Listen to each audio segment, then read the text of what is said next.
লামিয়া আক্তার মুন্নি জন্মের পরে হারিয়েছে মা। বছর না ঘুরতে চলে যায় বাবাও।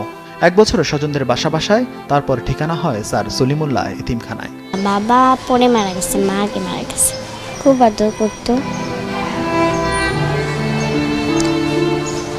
মুন্নির বয়স এখন 9। বাবা মায়ের সাথে তার ইফতারের সুযোগ হয়নি কখনোই। এ নিয়ে আফসোস না করলেও মনের ভেতরে কষ্ট পুষি মুন্নির জীবন।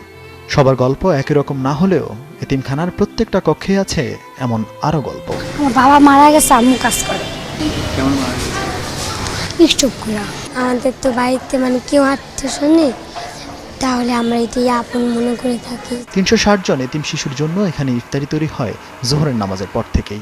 ভুট, ছোলা, পেঁয়াজু সহ দেশীয় ইফতারি মেনু। মৌসুমি ফলের আয়োজনও থাকে কোনো দিন। বাচ্চাদের জন্য পেঁয়াজু হয়, আলু চাপ হয়, বেগুনি হয়।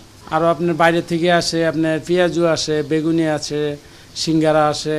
অপেক্ষার পালা শেষ, আয়োজন সম্পন্ন।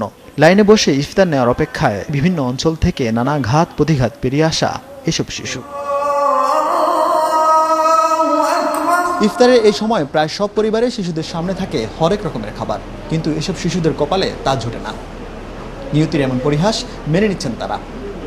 এতিমখানার 4 দেয়ালেই তাদের কাছে এখন সবচাইতে আপন। আমার বাবা মা মারা গেছে, ওদেরও বাবা মারা গেছে, কিন্তু আমাদের যতটুকু কষ্ট হচ্ছে, কিন্তু আমরা একসাথে থাকে সবাই ভাইয়ের মতো থেকে আমরা এই কষ্টটা দূর করতেছি।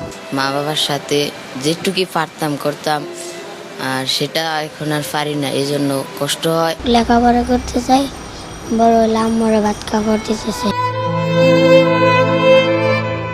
এসব এতিম শিশুদের পাশে সমাজের বিত্তশালী মানুষদের আরও এগিয়ে আসার আহ্বান এতিমখানার কর্তৃপক্ষের। বিত্তশালী তো অবশ্যই, ওনারা তো আমাদের সহায়তা করছেন, ওনারা আরো সহায়তা করলে আরো আমাদের সুন্দরভাবে প্রতিষ্ঠানে পরিচালিত করতে পারবো আমরা। আরিফিন শাকিল, 71, ঢাকা।